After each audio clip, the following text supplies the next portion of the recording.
Davos వేదికపై నుంచి America అధ్యక్షుడు డొనాల్డ్ ట్రంప్కి ఫ్రాన్స్ అధ్యక్షుడు ఒక ప్రపంచం మొత్తం విచ్ఛిన్నమవుతుంది అంటున్నారు. మనం మొదటి నుంచి చెప్తుంది అదే కదా.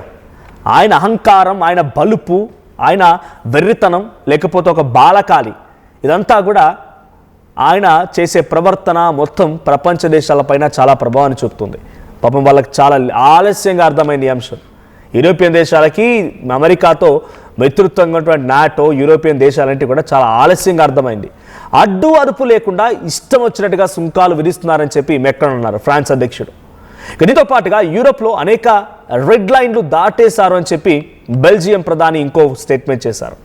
ట్రంప్ అడిషనల్ టారిఫ్లు తప్పిదం అని చెప్పి యూరోపియన్ యూనియన్ ప్రెసిడెంట్ ఉర్సుల్లా కూడా ఒక స్టేట్మెంట్ని పాస్ చేశారు. ఆ దేశానికి కటీఫ్ చెప్పే రోజులు వచ్చాయని కూడా కెనడా ప్రధాని కార్నీ ఒక స్టేట్మెంట్ పాస్ చేశారు. ఇలా ఒకటి కాదు, రెండు కాదు, చాలా దేశాల నుంచి వచ్చినటువంటి ప్రతినిధులు, ఆయా దేశాల అధినేతలు,